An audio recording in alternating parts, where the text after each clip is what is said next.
And we're live, because sometimes we're not live. When I start singing that we're live, so I do a little sing-song just to make sure that we're live, and that's all good. Anyway, hello and welcome to the LOP Radio, or Wrestling Headlines Radio, Raw Review. My name is Matt Maher, aka Imp, and we are live here on YouTube and also available in podcast form. Links in the description, or head over to WrestlingHeadlines.net for all your latest wrestling news. And we meander once again, sailing the up and down stream of Monday Night Raw, riding the uneven waves in the fallout of Hell in a Cell. Bloody hell, Retribution are effed, aren't they?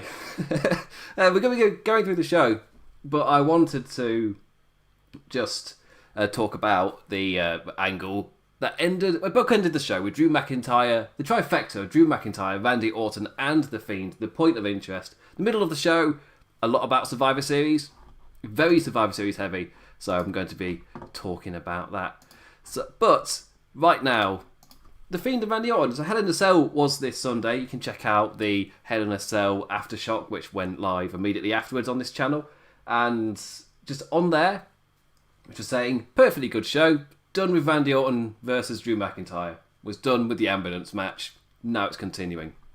But overall, like this show, I found interesting. Like the injection of The Fiend made it feel fresh and new. Not saying I want to see Randy Orton, Drew McIntyre go again. It's just, if you have to, when I'm past the point of fatigue, get creative with it. That's the only way you're going to grab me. And they went creative with it. Give them that. The thing that helps as well is Survivor Series. I know a lot of people don't like when Survivor Series just brings all the storylines to a halt. I enjoy Survivor Series every year.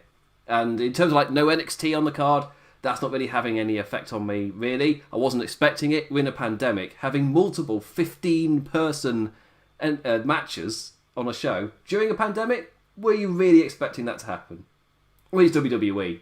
It's just, yeah, should happen, and but we can do it, though. It tends to fall into the camp of, yeah, we'll do it. But yeah, that means backstage would have been absolute hell with that many people having to be backstage. That was never going to happen. I feel like it was a thing that was nice last year, and my main thought was the only reason it would happen was because half the crew was stranded in Saudi Arabia. They brought in a load of NXT folk, and they made it fit the world and storyline by doing it at Survivor Series. It was really good. I really enjoyed it last year. It felt like you got the future coming in as well to challenge the main brand, and because of course we had the NXT AEW Wednesday era start as well. It felt like a cementing of it for WWE. This is our new schedule, and we're launching NXT into the stratosphere. And I saw quite a few people saying, feel like a step back not having NXT on the show. Not an issue for me, really. I wasn't expecting it. I thought it was a one-time thing because of the Saudi Arabia. Then I really wasn't expecting it because of a pandemic and the amount of people you'd have to filter through a stadium live on pay-per-view in order for it to work. No, it's never going to happen. Yeah, but assess it maybe next year and see, because it was kind of missed, but I don't really expect it to happen. Anyway, Randy Orton. My point was being Survivor Series. I always enjoy Survivor Series. I get a bit sad when the men's elimination match, like towards the end of the show, is a bit crap. As it more is often than not. But when it bangs, it bangs. It is an amazing. Really holding back saying title of your sex tapes that. But yeah, it was I enjoy it, and therefore for me. I mean, this year it feels like a decent break for some of the feuds because they've been running the same matches over and over, especially in like the men's division, that it kind of feels like, yeah, this is a break from that for a bit. Then we can return to storyline. But of course, on television, still got to do storylines, and that's where this comes in. And I kind of like the idea of why not use this time to cap off Randy Orton, Drew McIntyre, but also start the build for The Fiend, Randy Orton. So you know what's coming next after his feud with Drew McIntyre. You know what is round the corner. And yeah, personally I'm a fan of that.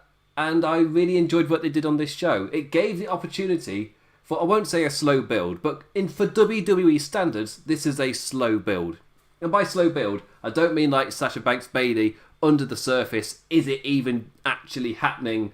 And then the feud happens and they can call back on stuff. It's definitely happening. They're referencing it on telly. They're doing the build, actively doing the build, not little looks and things. That's not a build. And just doing little things actively on TV.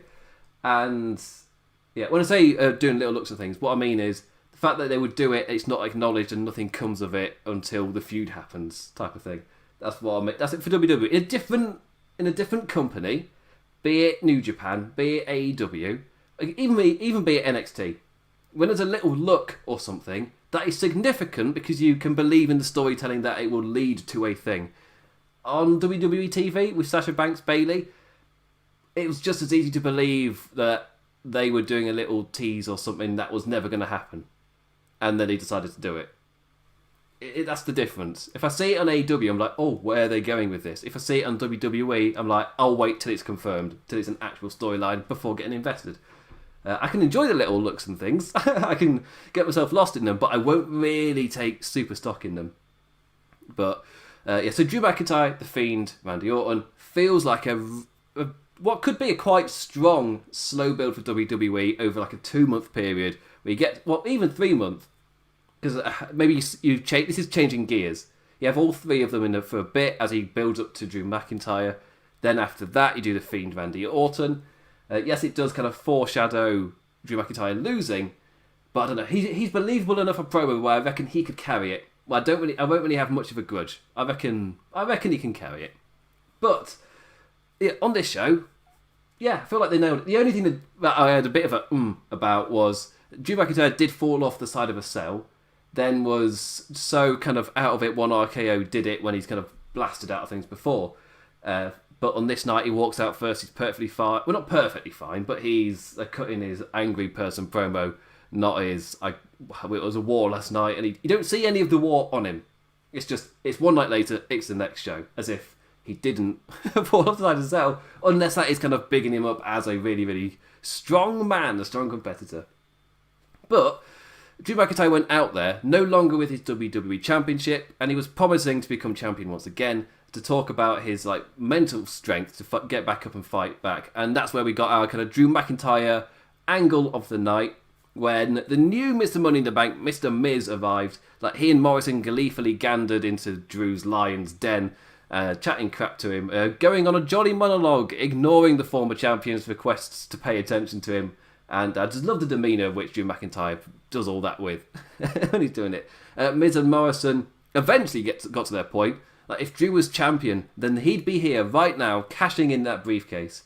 But he's not, so he's safe, Drew. Look on the bright side, Drew. There's no target on your back anymore.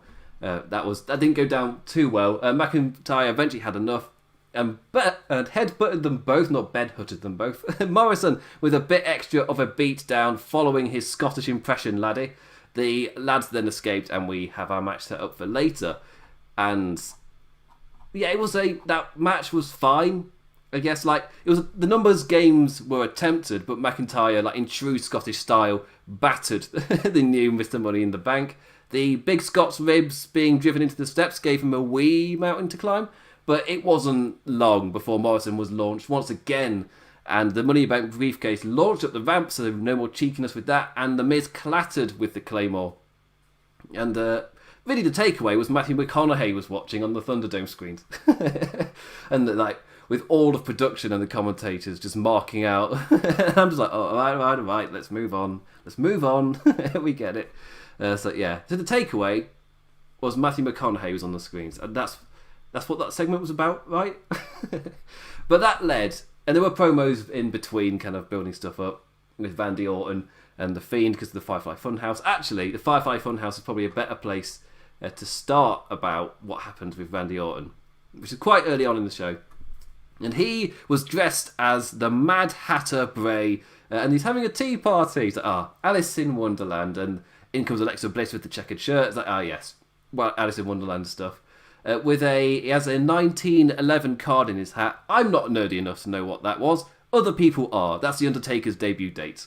So simultaneously, because it's Bray, and we know at Survivor Series they're celebrating The Undertaker in some fashion, Bray's not going to be involved in any other matches. Does The Fiend get some vengeance against The Undertaker? Or does The Undertaker chokeslam him because it's celebrating him? I feel like WWE, some of the people in WWE, Randy Orton, feels a big proponent of this. It's just we really should be starting to put over another era. And it feels like Randy Orton's really changed gears to doing that, to helping this next generation of people get through. In that vein, have the Fiend destroy the Undertaker. If not,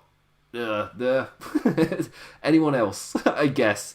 If you need the Undertaker to look strong, anyone but someone at that level. But Alexa Bliss is the new friend of the Funhouse arrives with her own super tasty tea, and Mr. Rambling Rabbit's like, oh, this is the best tea what I've had. Like, what's the special ingredient? Please tell me, asks Mr. Rabbit. Well, replies Miss Bliss, jumping up and down with glee, it's arsenic. And Mr. Rabbit's face melts off. So that was that. I guess the words that came afterwards gave a bit more signal. And where Bray tells Alexa that she'll fit in really well here. She must be mad like them, otherwise she wouldn't be here. Alexa's excited because she's got a moment of bliss later on with the new WWE champion Randy Orton. And as soon as she says that, we get a really nice bit where it cuts to Bray Wyatt just staring at the screen. And behind him is the picture that's always been there in the Funhouse of the... What was it called? I was going to say his cabin. Was it his cabin? Where it was set on fire by Randy Orton all the way back in 2017-18 in that feud. And, it was 16-17, wasn't it? Time flies. But it was the cabin on fire. Randy Orton's posing kind of in front of it. And he's got that behind him. And there's the screams of Sister Abigail playing as he just stares at the screen. He hears Randy Orton. That's immediately what he thinks. It's just like, oh, I like that. Yes, callbacks and things. I will eat this up. Give me callbacks. I will... Yeah, it's like with the picture of the Funhouse on fire as he screams inside, and then he's like, it'll be so fun, and starts happily clapping. And this is the nice little subtlety of the Fiend character. When I say subtlety, it's not subtle in any form or way, but it's more subtle than him going, I will attack you, Randy Orton. That's the level that I'm used to with WWE writing. I don't like you, I will beat you up. All right then, I'll beat you up. I don't like you either. That's the level I'm used to. So when you see this is more subtle than that. But it's using visual storytelling in different ways. So, other than your normal stuff. So it's a bit more to it. I really like it. But it looks like the Fiend is moving on to someone else from his past. After Survivor Series, because as I just pointed out, The Undertaker's probably going to happen there, but I like the way this is building. When I get to the segment... Actually, no, I'll go to the end of the show now for how the show ended with a moment of bliss with Randy Orton. He entered looking over his shoulder. Orton's claims from earlier in the show of not being afraid of the Fiend were truly tested. Bliss assured him he'll be safe before asking her questions in such an overly upbeat way that Orton was like completely on alert, obviously. Just saying, were you surprised by such a super duper performance last night? But Orton was calm in response. Obviously he wasn't surprised. Of course he wasn't. He's Randy flipping Orton. Immediately he cut through the bull, still really calm as the heel Orton has been this year, and asked Bliss if there was a surprise planned tonight. And she's just like, no, of course not. Just do the little giggle and quickly change demeanour to be completely denying. And she was like, why would I do that? What host wouldn't want a WWE champion on her show? Especially after you and Drew burned the house down last night. You get it? Because of the thing with the place. Orton straight up demands the Fiend, but it's McIntyre's music that plays, and the two enter a big old brawl. And yes, the sight we're used to since August. We're still in it. Orton completely caught off guard by his foe, though. Bliss was pointing and laughing at the fight in front of her the entire time. Right as Drew called for the Claymore, however, the lights flickered down for the Fiend. And this is where the storytelling that I really liked came in. When they came back up, McIntyre was all alone in the ring, Orton right up the ramp, and the Fiend appeared behind the champion.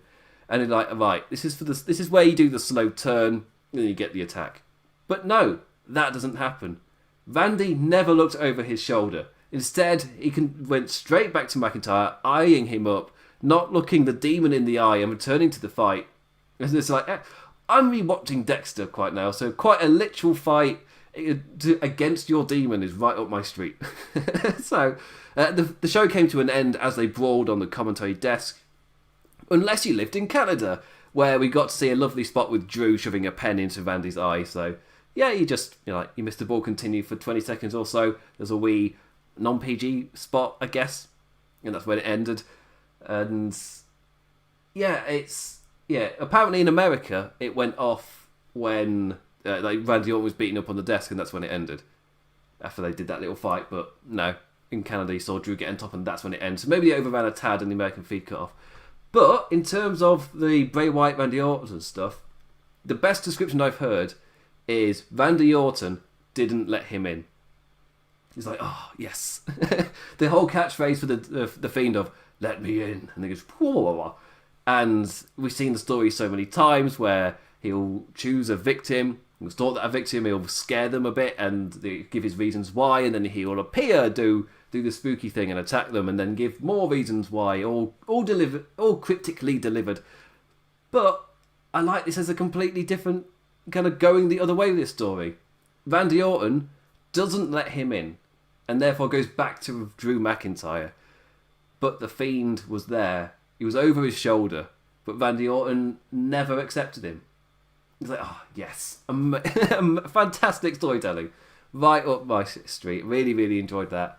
And again, it's like you don't have to...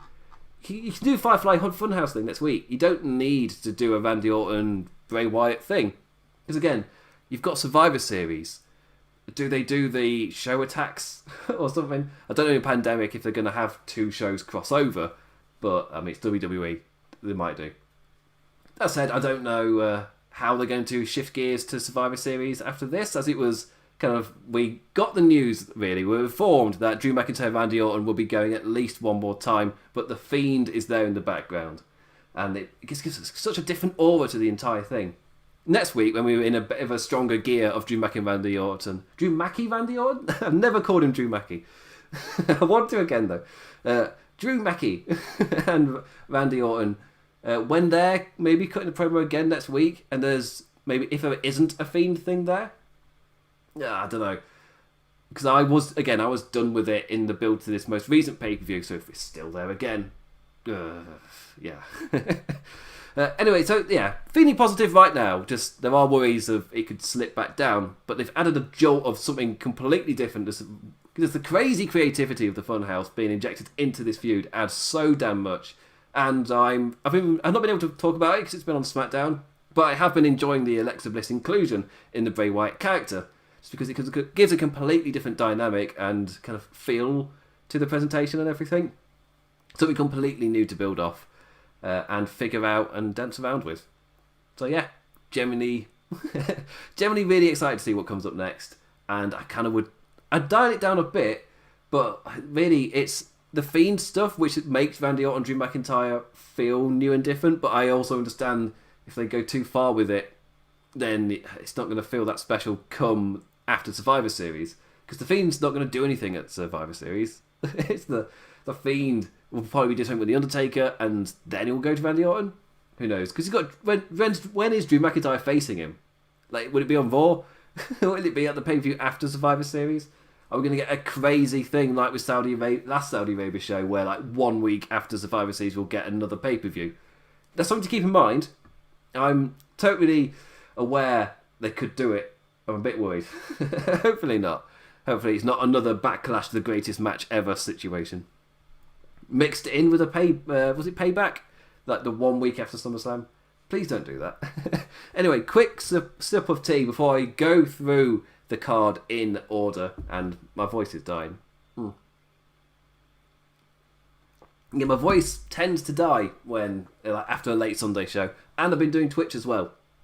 So over at twitch.tv/the implications with an S. I can plug it on here. Why don't I need to put a thing? Just put a link there, so I don't need to say it every time.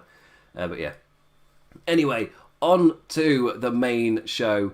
The Raw Men's Survivor Series team had multiple qualifiers over the course of the show. We got 3 men confirmed. We got the entire women's team confirmed as well. And we got the announcements of, like, the entire card just blasted it into your face.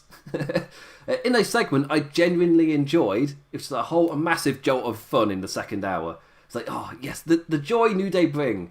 And I'll get to it later. It's been so needed on Monday Night Raw. And the qualifiers gave us some decent matches mixed in with WWE TV finishes. Well, again, I know quite a few people, not quite a few people, there are viewers who really don't like the kind of WWE endings to matches they're getting invested in. But it's WWE TV. That's what I'm used to. I'm more when that happens on a pay-per-view. Like, I'm perfectly fine with Elias and Jeff Hardy exchanging guitar shots on telly. When they do it on a pay-per-view, nah, why are you on a pay-per-view if you're starting your angle there? It's just, yeah, for me, you build up to the pay-per-view rather than build from it. It's, yeah, personal little thing. I mean, they needed to fill out a card, and it was fine. They were given the death spot, so yeah, on the pay-per-view after an amazing opener on the show. So again, I guess fine. Feels like a solidly mid-card match in a way. But anyway, so before we got our first match of AJ Styles versus Jeff Hardy, AJ cut a promo like, why on earth am I in a qualifying match? Like, have I not proven enough already? He says that, never mind like being on the team, like he should be the captain. He's also, he's got the big lad behind him, Omar Behin.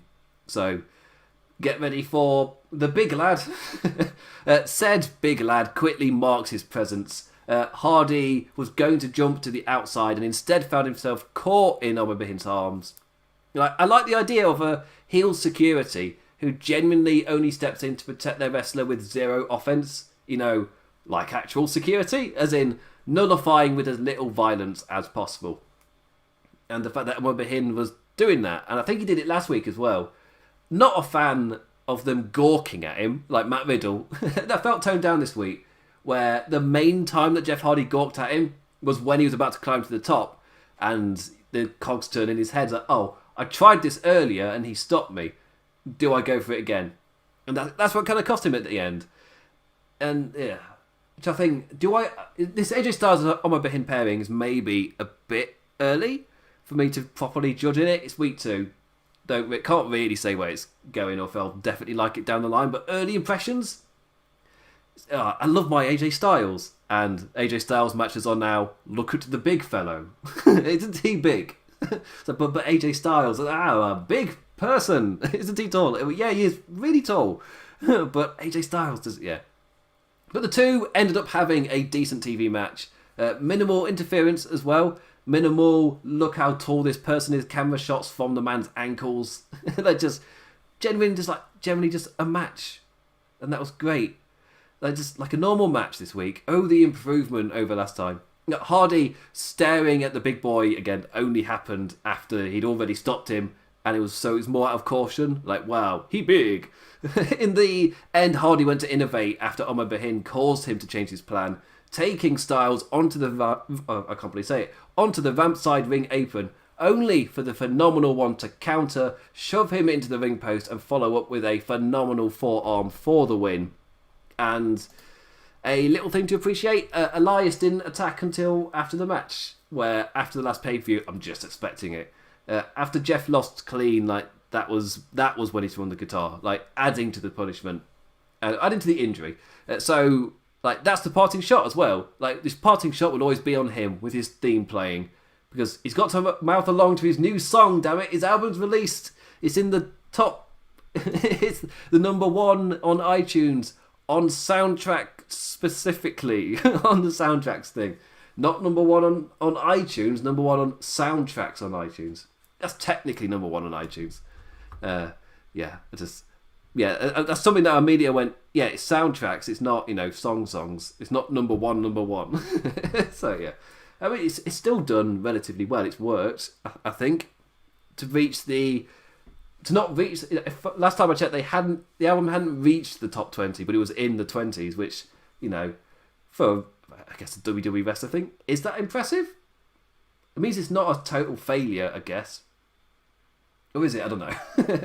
It doesn't mean he's going to quit wrestling, I guess. But he's done relatively well enough.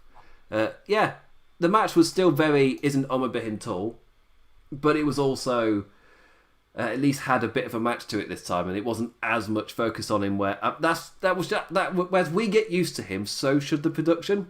In a way, instead of just constantly gawking at him, and at least Jeff Hardy's gawks they had like a story relevancy in the match compared to Matt Riddle, who would wrestle a match and then suddenly, oh, tall person. Oh, I'm worried to look back at that face on the stream. But yeah, this was a improvement over last week, and that's the best you can say. That's good. Just, I don't want to lose my AJ Styles matches to look at big man matches.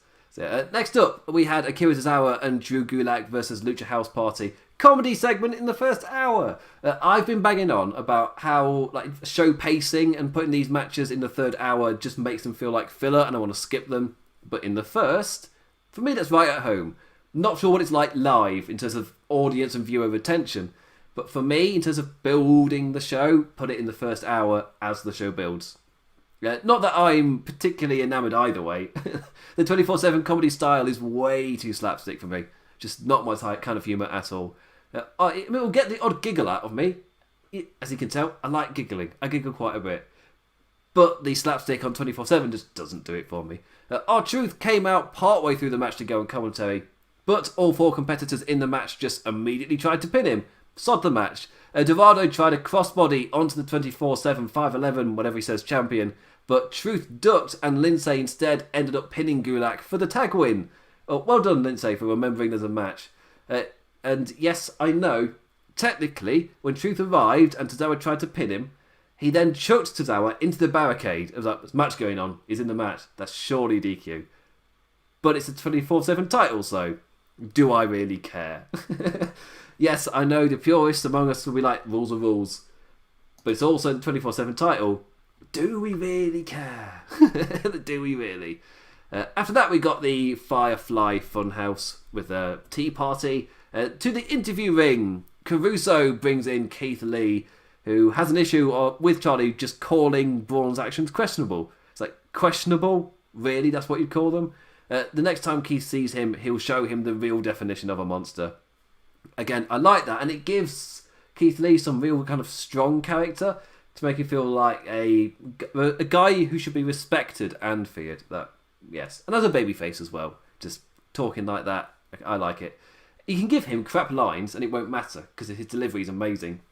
He's a dream for WWE. It's I guess, when people with the John Cena effect, where people are going, wait a minute, was John Cena good when suddenly when wrestlers are given the same type of stuff he was, and you're like, oh, this is bad. Wait a minute, was John Cena really good? But anyway, Adam Pearce walked into Nia Jax and Shayna Baszler, and they've made lists of who should be on the Raw Survivor Series teams, as they are both captains, obviously, and they stamp over each other in terms of what they're trying to do there. Pearce tells them they're thinking on the team still, but they'll find out who's on it by the end of the night. And we got a segment later where they went through the team.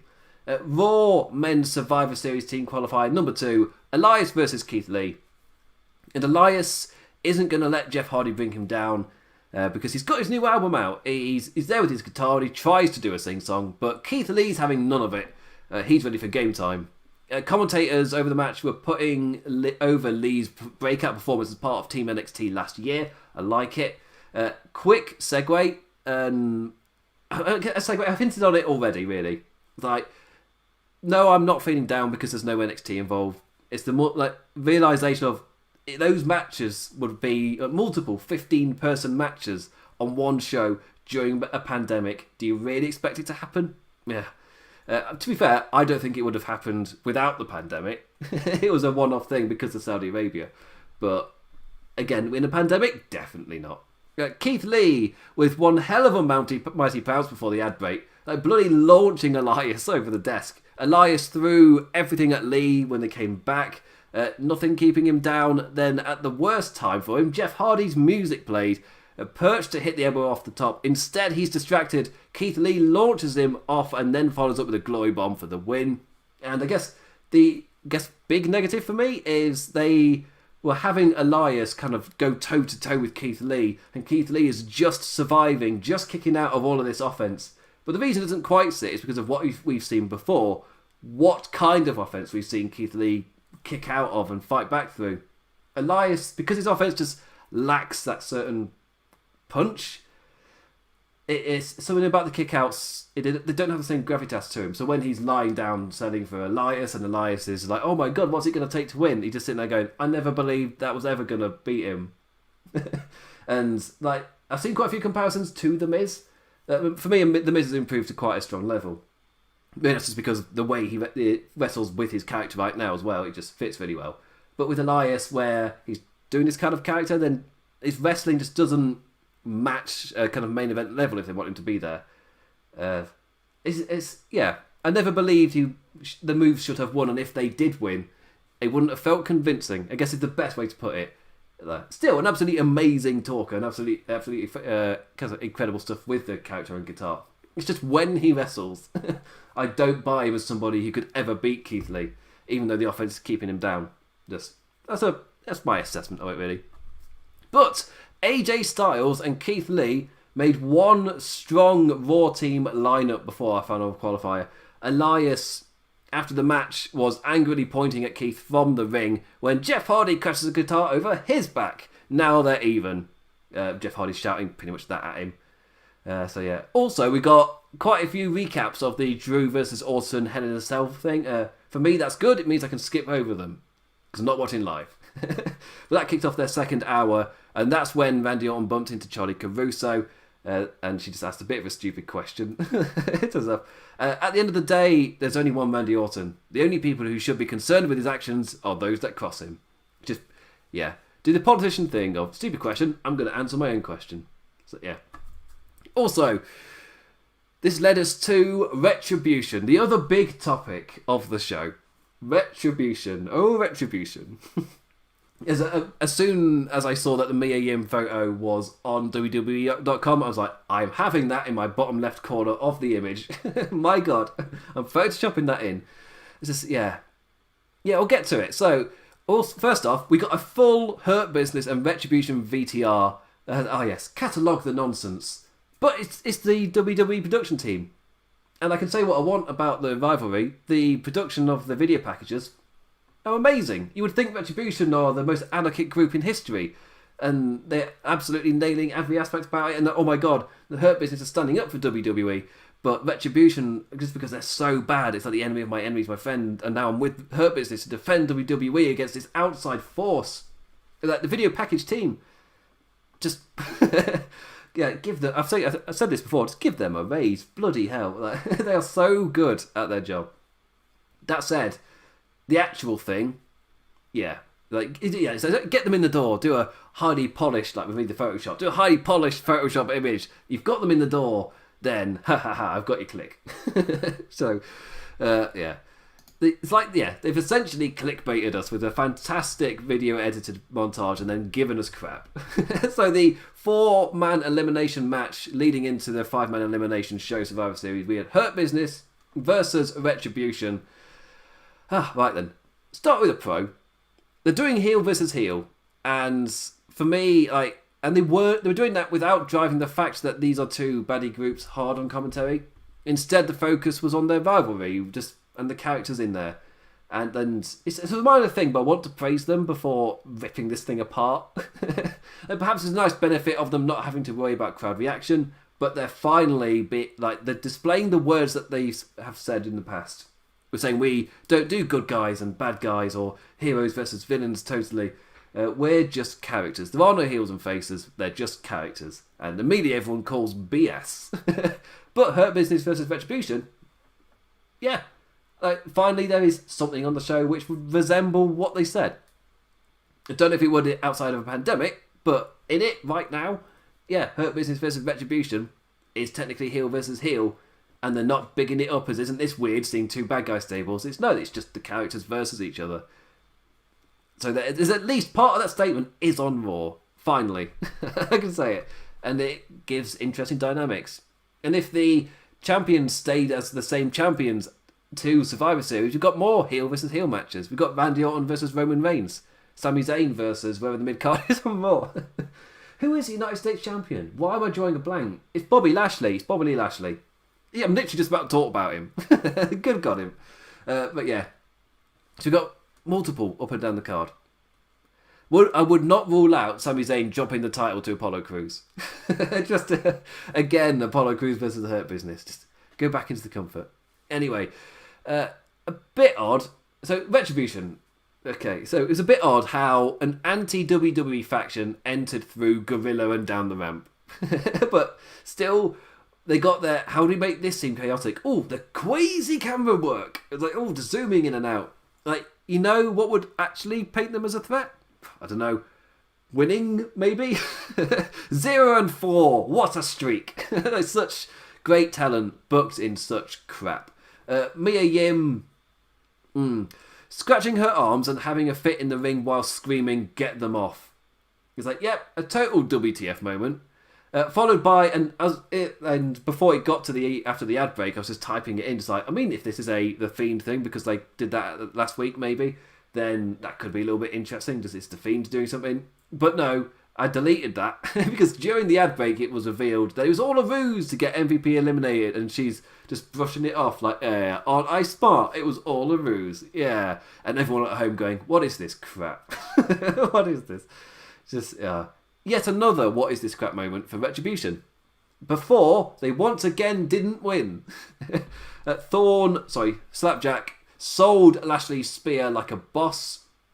I'll give him a thumbs up for that. Followed by T-Bar and Bobby Lashes brawling ringside for a count-out, leaving us with Benjamin and Alexander versus Mustafa Ali and Mace. I had to think about his name for a second.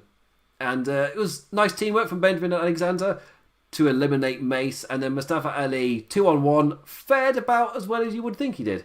But Ali managed to get down to he and Cedric, when he drew the man to the outside and walloped the lad with a chair for the DQ. In the face of defeat, the baddie DQ'd himself, which counts as another loss. 0-4 for Retribution.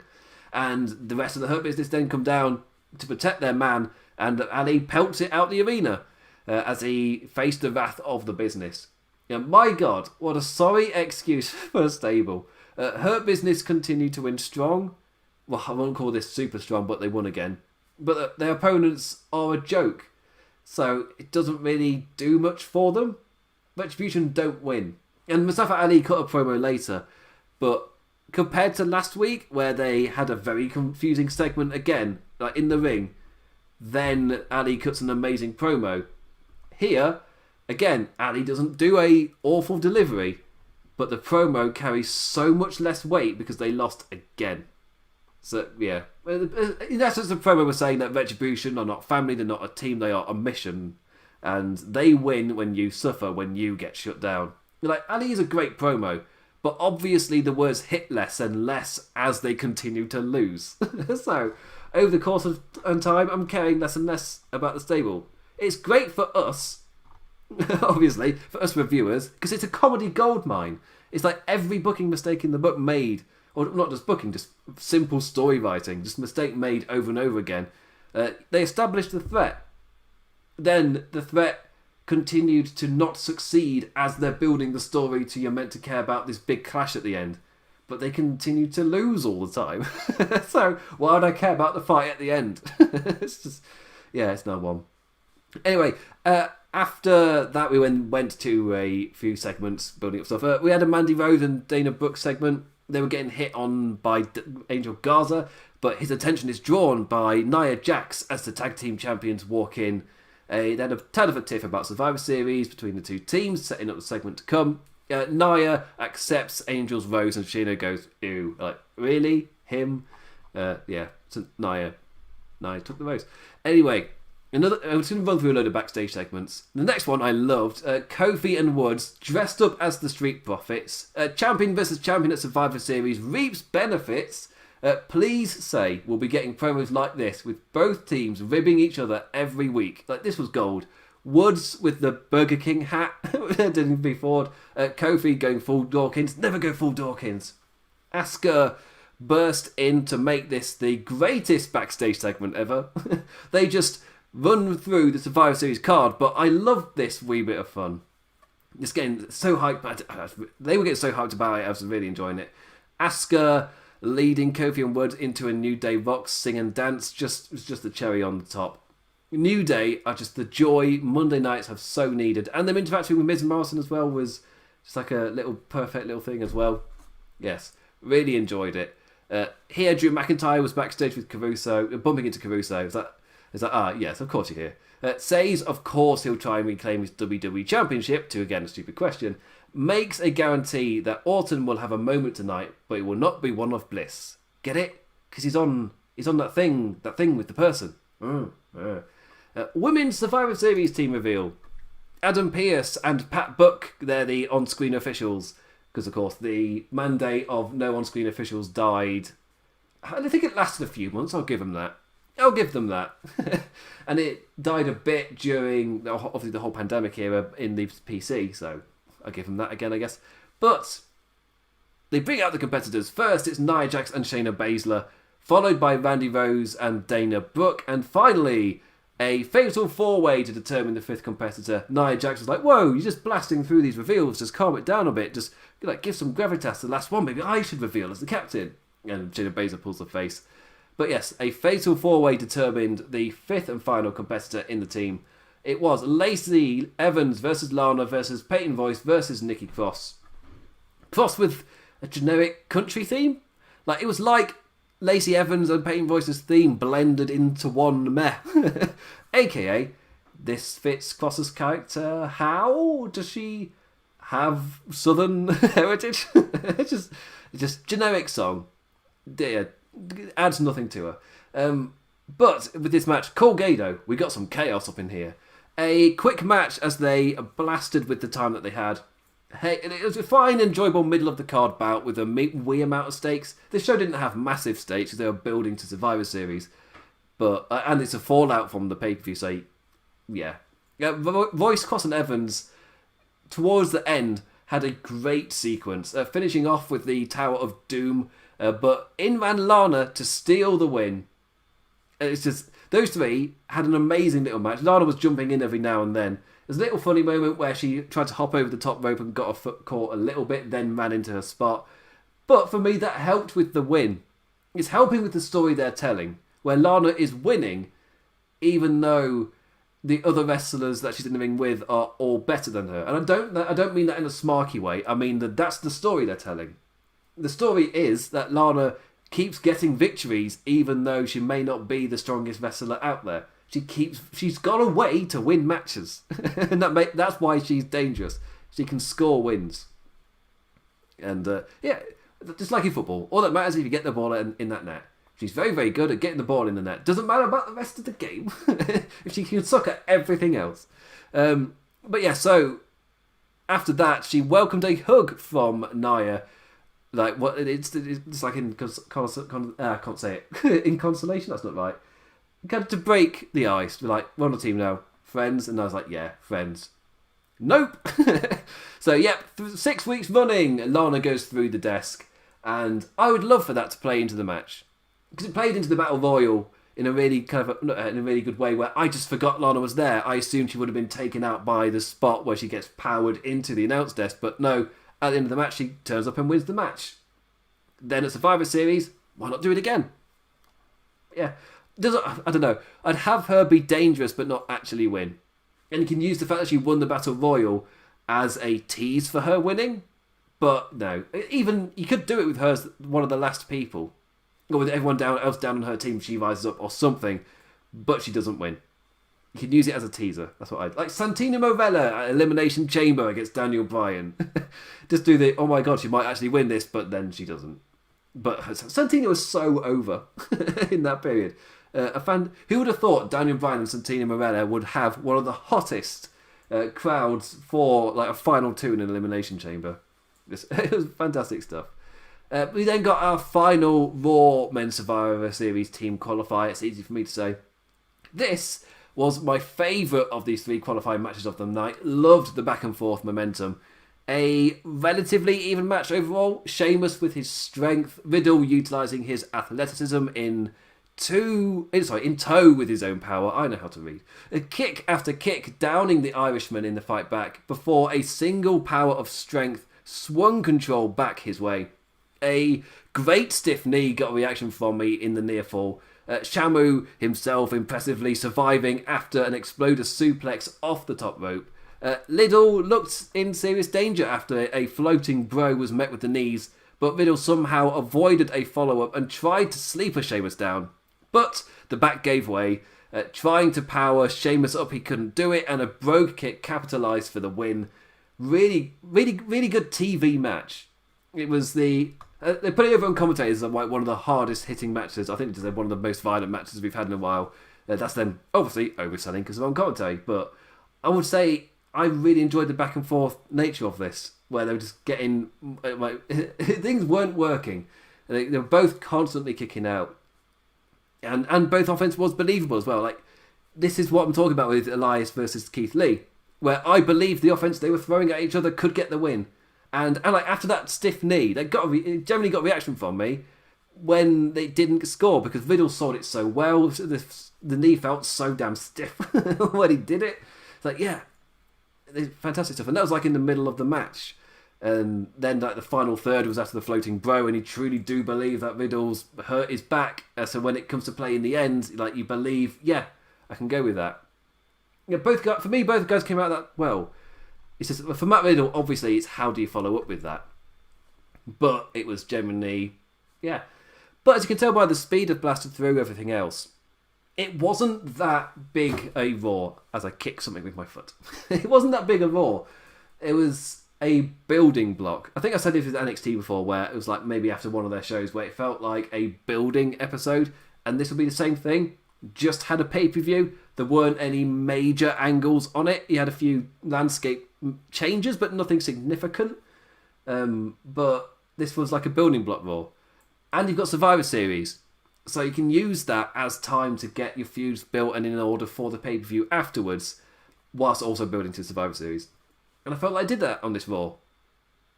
And I didn't have a fatigue point, which is another running theme on this show. Where I always make the comment of 3 hours is too long. So I thought, why not mark the fatigue point so I can actually track it? This week, no fatigue point. Just thought it's quite an important point there.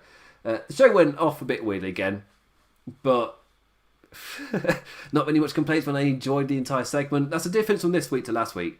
The Hell in a Cell segment was building to something, and this week it was more of a kind of surprise thing with a bunch of creativity surrounding it because of the Fiend. So yeah, that's pretty much this episode of Raw. Building Survivor Series, Randy Orton and the Fiend and McIntyre looked to be great. Retribution looked to be crap. Best way I can put it. SmackDown looks really strong, and the way that they're going to build going forward is really quite exciting. NXT's Halloween Havoc this Thursday, and yes, this Thursday I'll be live at 7 EST, I think, again, maybe a bit afterwards. With the clocks changing, I've got a bit more leeway with that. And I'll be joined by James Boyd of One Nation Radio once again to go through Halloween Havoc for the special Spooky Spook show. As I won't call it that. No. So I'll be reviewing Halloween Havoc, not immediately live afterwards, like this Raw review, next day, 7 PM Eastern on at 7 PM Eastern on Thursday. There we go. Bloody plugs, I'm knackered. Well, thank you for watching and listening to this. I'll be back on Thursday. You can tell I've done a show on Sunday and then a Twitch stream yesterday. I went for 3 hours because I'm crazy. Shouldn't have done that. I was knackered by the end of it. Anyway, so join me on Thursday for the NXT review with James to go over Halloween Havoc. And what do you think of Monday Night Raw? Hit me up on Twitter at the damn Implicat. Comment below. Don't forget to like, subscribe, bell, whatever you have. 5-star reviews on the podcast version of whatever you're listening to really helps us out as well. Just get engagement too. What did you think of Monday Night Raw? Are Retribution just a joke now? Can you take them seriously just with everything that's happened? 0 for 4. What a run. What was Mia Yim's thing? Obviously, the correct answer is a great idea from a great creative. And Randy Orton and McIntyre, are you tired of it? Was the Fiend enough to get you into it? And Survivor Series. No NXT, does that bum you out? But was it also exciting? Is it exciting you anyway? Yeah, I'm fine with it. I enjoy the run anyway. Storylines quite often have to halt and then you go on with it. But this year I was like, no, I'm good for the break in a way. And you can prolong things a bit. No, WWE don't often do. That's why I liked this Raw more than I have of other Raws around Survivor Series in the past. You have they were still building their rivalries and things, but it felt like they can stretch it out a bit rather than let's focus on Survivor Series. This is important now. Like, no, continue like this. I'm fine with it in this style. Major con really is they've got the draft so close to Survivor Series, meaning that there's such a big thing where they're trying to say, isn't it this brand supremacy is such an important thing, but half of the guys were on the other show just a couple of weeks ago. So, well, I'm sure they built up such a loyalty having been on the show for 4 weeks by the time the show happens. So yeah, it made sense last year because that's when SmackDown moved to Fox and they made a massive deal about it. NXT onto USA. You had the whole new era booming as well for wrestling. It was an exciting time. But this year, why have you kept the draft now when Survivor Series is right here? So yeah, it's a little planning scheduling thing that just makes me think. Well, you got the brand supremacy thing, just like as the next pay-per-view after your draft. Surely that just move the draft away from that, maybe. Anyway, it's not a major criticism from me. It's a bit of a giggle, really, if anything.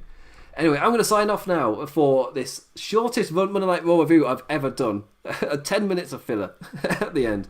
Thank you for listening. Thank you for doing anything else. I'll be back on Thursday. With that, I bid you adieu. Adios.